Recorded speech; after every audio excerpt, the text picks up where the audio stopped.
السلام عليكم ورحمة الله وبركاته. قبلتوتا في جلتوتا خردفتوتا أبسا أحمد الدين أكم جرتوك نجيا كيسني أنيس نجيا الحمد لله.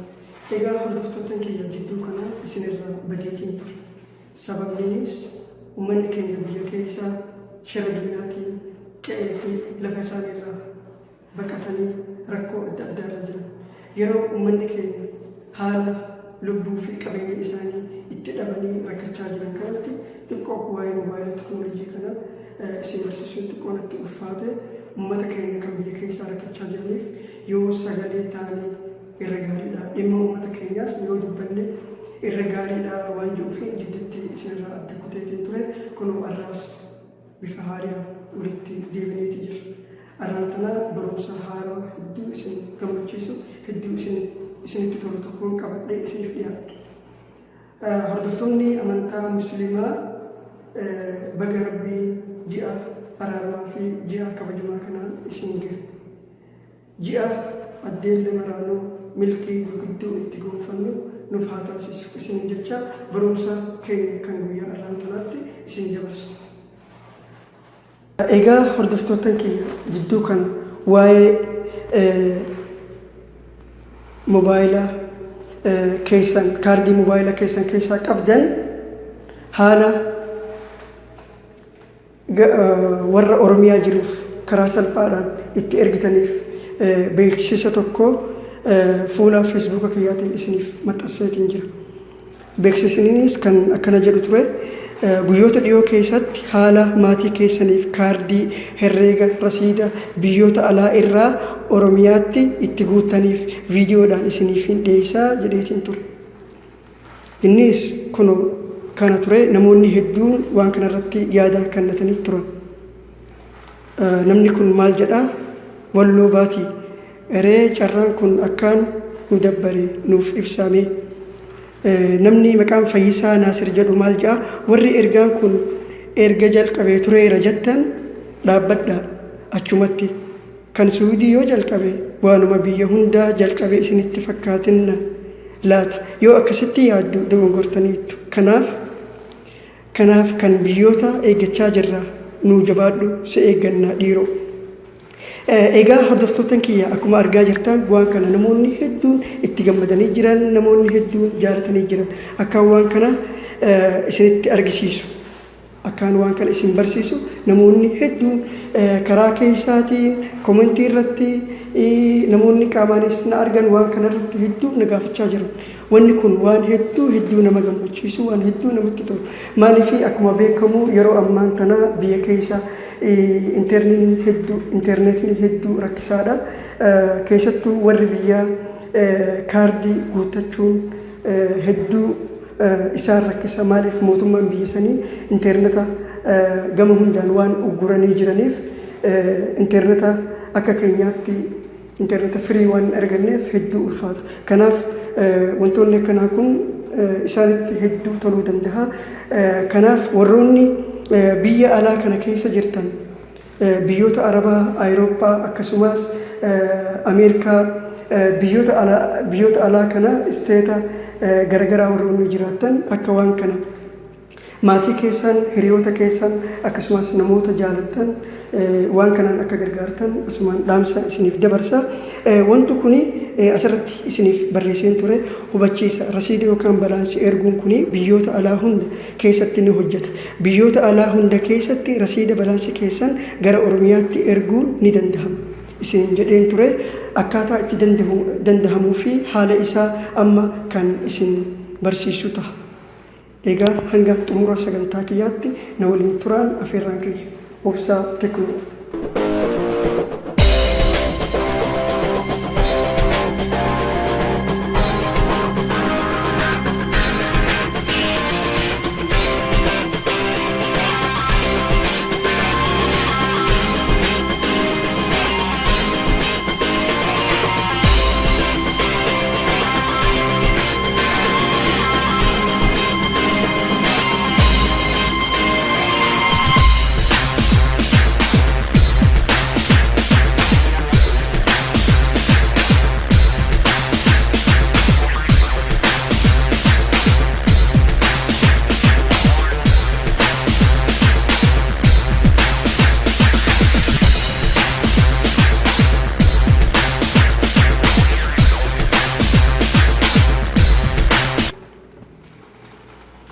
Egaa walitti deebinee jirra. Hiriyoottan kiyya osoo gara barumsaatti isin hin dabarsiniin duratti warroonni hanga har'aa YouTube channel kiyya subscribe hin godhin akka YouTube channel kiyya dhuftanii subscribe gootan. Maaliif yeroo ammaan tana barumsa hedduu karaa toora YouTube channel kiyya isa obsaa teknoo jedhu kanaaniin isiniif dabarsaa jechuudha. Maaliif Facebook irratti barumsa tokko yoon kan dabarsu ta'e isin jala dabre. Maaliif akkuma beekamu gara waggaa lamaatiif hanga har'aa barumsa adda addaa isiniif dabarsaan ture. Barumsa waa'ee appilikeeshinoota teknoolojii waa'ee software service kana ergaan isiniif dabarsuu eegalee amma waggaa lammaffaatti seenuu kiyya. Garuu barumsaan kana dura isiniif dabarsu wantoota adda addaa waan hin dabarsuuf gama jalaa keessa isin jalaa seenee jira. Warroonni dhuftanii waan akkasii kana dura barsiiftee turtee akkamitti argachuu dandeenya warroonni jettan kan barbaadanii dhabdan hedduutu jira. Kanaaf wantoota akkasii kana akka karaa salphaadhaan dhuftanii argattan YouTube channel kiyya kana yoo subscribe gootan gara YouTube'iitiin yoon dabarsee haaruma salphaatiin dhuftanii argachuu dandeessanii jechuudha. YouTube kana obsaa teknoo kan jedhu kana subscribe godhaa. Asirratti barumsa adda addaa isiniif hin dabarsaa karaa salphaadhaan dhuftanii asirraa argachuu dandeessan. YouTube kana subscribe godhuudhaaf YouTube keessan irratti dhootanii asirra search bakka jedhu kanarra dhuftanii maal barreessitu obsaa teknoo jettanii barreessitan. San booda search gootan. Erga akkas gootaniin booda haala kanatti isinii baha. Obsaa teknoo jedhee isinii baha loogoo isaa waliin. Haala kanatti isinii baha subscribe bakka jedhu kanarratti yeroo tokkoof cuqaastan. Viidiyoolee garagaraa kanneen ani asirratti upload godhu yookiin asirratti maxxansu guyyaa guyyaan akka isinii dhufu yoo barbaadan bakka akka mallattoo jarsaa kana yeroo tokkoof cuqaastan. You will receive all notifications jedha. Waan inni asirratti dabarsu hunda notification isaa isiniif dhufaa jechuudha. Akkasumas na jajjabeessuudhaaf gara barumsa adda addaatti isiniif dabarsuuf akkaan jajjabaadhee itti fufuuf viidiyooleen ani isiniif dabarsu kan YouTube kanarra jiru viidiyoolee adda addaa kana duratti waa hedduu irratti isiniif dabarsaan ture. Maal gootan viidiyoo haala kanatti yeroo isin bane akka viidiyoo YouTube irratti dhuftanii daawwattaniin bakka like jedhu kana cuqaasuu qabdan. Maaliif yoo namoonni baay'een like kan godhu ta'e namoota hedduu bira gahuu danda'a jechuudha. Amma fakkeenyaaf viidiyoo kana gara nama hedduutu like godhee ture. Viidiyoon namoota hedduu bira qaqqabee jira. Gara nama 13,000tu daawwate jechuudha viidiyoo kana. Kanaafuu like gochuu hin dagatina. Amma kallattiidhaan gara barumsa guyyaa har'aattiin isiniif dabarsa. Turtiin keessan hanga xumura sagantaa kiyyaatti na waliin haa turu isin jedha. Egaa kallattiidhaaniin gara barumsaa guyyaa har'aatti isinii dabarsa. Barumsi guyyaa har'aan tanaa akkumaan roofuu fuula Facebook kiyyaa irratti beeksisa waliin isin agarsiise isinitti mul'ise. Barumsi guyyaa har'aan tanaa haala balaansii yookiin rasiidii mobaayilii keessan keessaa qabdan warra Oromiyaa jiraniif itti ergitan jechuudha. Karaa salphaa isinitti agarsiisa. Hanga xumuraatti na waliin tura. Egaa akkuma beekamu foon bakka jedhu kanarratti yeroo tokkoof cuqaastan. San booda asirratti xuuxanii maal barreessitu? Star najmaa 1 3 4 murabbaa kana irratti dhootan. Achi booda ni bilbiltuu jechuudha. Okkee irratti dhootu. San booda haala kanaan tartiibaan isinii fidaa jechuudha. Sirriitti isinitti mul'ata jedheen yaada. Tokkoffaan musaa'at isa tokkoffaa kana ni dhiiftanii qaa'imata dawla kanallee ni dhiiftan. Isa sadaffaa kanarratti gabbuutan tahwiila dawli afaan Ingiliffaatiin yoo kan search gootan ta'e maal jee isinii dhufa bakki kun international jedhee isinii dhufa bakka kanarratti jechuudha. Maal barreessitan asirratti lakkoofsuma 3 barreessitanii jechuudha. 3 barreessitanii maal gootu send kan jedhu kanarratti 3 erga barreessitan send cuqaastan. Kana booda haala kanatti isinii dhufa. Biyyoota adda addaatu dhufa. Pakistaan, Afgaanistaan, Bangladesh, Masr, Hindi Kana hundan gootan maal gootan isin sagal xuuxanii jechuudha. Sagal gootanii maal gootan ammallee seendi kan jedhu kanarratti cuqaastanii jechuudha. Ammallee haala kanatti isinii dhufu gara biyyoota 11 hanga biyyoota 20 gahuutti sagal kana xuuxanii okkee gootanii jechuudha. Sagal seendi. Ammallee haaluma kanatti isinii dhufa yeroo tokko sagal gootanii seendi gootanii jechuudha. San booda kunoo isiniif dhufaa jechuudha. 21ffaa irratti maal jaa Itoophiyaa jaa. Warroonni Kuwait keessa jirtan Kuwait, warroonni Umaan keessa jirtan Umaan, warroonni Qatar keessa jirtan Qatar, warroonni biyyoota adda addaa keessa jirtan haaluma inni isinii fiduun biyyoota san barreessitanii jechuudha. Amma ani kan biyya Itoophiyaa isinitti agarsiisu Itoophiyaa kan jedhu kanarratti lakkoofsa 21 barreessitanii jechuudha. Seendi kan jedhu kanarratti cuqaastan. Achi booda haala kanatti isinii fidaa jechuudha. Yoo 50 kun maal agarsiisa? Birrii 50 Itoophiyaan birri jedhu. Yoo tokkoffaa kana gootan birrii 50 nama saniif yoo guutuu barbaadan tokkoffaa irratti dhootan. Yoo gara birrii 100 Itoophiyaan birri kan jedhu kanarratti 100 guutuu feetan kanarratti yoo 500 guutuu barbaadan isa sadaffaa kana tuutanii jechuudha. Amma ani mee isa tokkoffaa kana isa birrii 50 kana nama achi jiru faa guutuu lakkoofsa tokko isa tokkoffaa kanarratti yoo barbaadan tokko tuutanii seendi gootanii jechuudha. San boodaan haala kana maal jedha asirratti idkhal raqamal mustalim lakkoofsa nama qarshiin kun qaqqabu yookiin rasiidiin kun ergamuuf asirratti barreessii jedha. Lakkoofsa duraa waan barreeffadhee jiruuf peesti asirratti godha. Lakkoofsi kunoo isa kana san booda seendi kan jedhu kanarratti yeroo tokkoof cuqaastan. Lakkoofsa nama ergitaniif erga guutan booda seendi gootan. Maal jedha? Connection problem or invalid MMIT code. Okkee jettaniiti irra deebitanii ergitanii jechuudha. Akkuma ofiisiin jedhetti murabbaa gootan 2 3 4 najmaa dhiifama najmaa 1 3 4 murabbaa isa kanarratti dhootan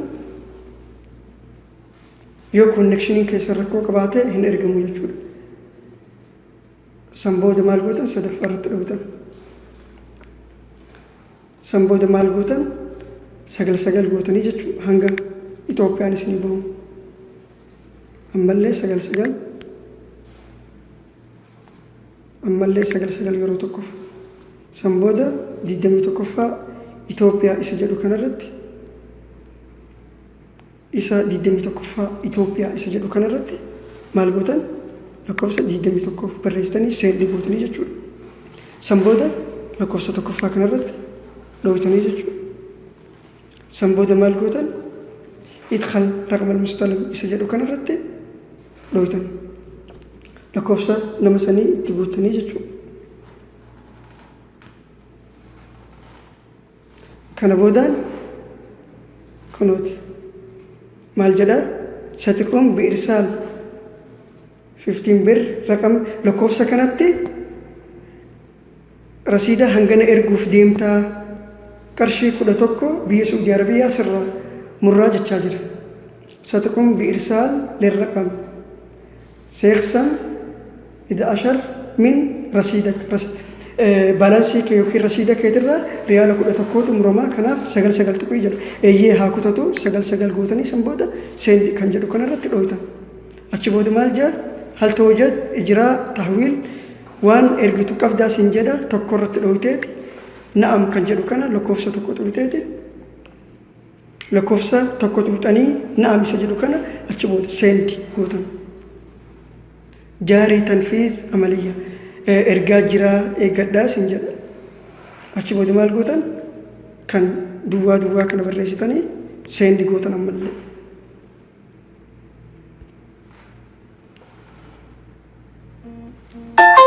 Kunuuti qarshiin irraa muratee jira. Kun akkuma argitan qarshiin irraa muratee jira. sirriitti isin argisiisu meesajii banee kun waan nan jedhaa jiru argitu zuumiin isinii godhaa daqiiqaa tokkoof kun akkuma argaa jirtanii timma tanfiiz amaliyya ergameetii jiraa jedha rasiinni kiyyallee narraa kutame maalleeni ergameefii jiraa jechuudha meesajii keessa galee isin argisiisu kun akkuma argaa jirtanii isa tokkoffaa kana kun timma tanfiiz amaliyya roofuu kaniin guutee ture ergeefiin jiraa jechuudha haala kanaan isinis guutuu dandeessan warroonni biyya garagaraa biyyoota arabaa kuweet imaaraat qatar akkasumas bahareen warroonni awurooppaa ameerikaa biyya garagaraa biyya alaa kana keessa jirtan waan kana warroota oromiyaa jiruuf erguudhaaf akkam gootu isinitti fakkaate biyya isin jirtan haaluma kanatti biyyoonni garagaraa koodii garagaraa qabaachuu danda'a kan biyya kana haalli itti ergamu akkuma roof isinitti argisiise kana istaarii xuuleeti 1 3 4 murabba haala kanaan guutamaa jechuudha garuu kan biyya keessanii teelee yookiin shariyaa isin fayyadamtan siima isin fayyadamtan siim kaardii biyya isin jirtan kan fayyadamtan siim kaardii sanitti gara shirkaatti bilbiltanii jechuudha amma nuti biyya nuti jiraannu kana Saudi Arabiyaa shirkatti kan ittiin bilbiluun 9 duwwaa duwwaatti shirkatti bilbilaa jechuudha shirkatti bilbiltaniiti haala kamiin erginaa jettanii yoo gaafatan karaa salphaa isiniif ergamaa jechuudha meesejiin haala saniin erguu dandeessanii garuu biyyoota arabaa fi biyyoonni an jiru kun tokkuma natti fakkaata karaan isaanii tokkuma egaa hordoftoottan kiyya barumsi guyyaa irraa qabadhee isiniif dhiyaadhe kun kana fakkaata akka hedduu itti gammaddanii fi akka irraa fayyadamtan abdiin qaba egaa hordoftoottan kiyya akkumaan isiniin jedhe barumsa adda addaa akkaan isiniif dabarsuuf YouTube channel kiyya subscribe godhuu hin dagatina viidiyoolee garagaraa isiniif dabarsuuf like godhuu hin dagatina maaliif yoo isin like gootan namoonni hedduun dhufee daawwachuu danda'a kanuma viidiyoo YouTube irratti daawwadhaa YouTube subscribe godhaa kanuma barumsi irraaf qabadhee isiniif dhiyaadhe barumsa biroo waliin hanga walitti deemnu nagaan naaf tura. Assalaamu alaykum wa rahmatullahi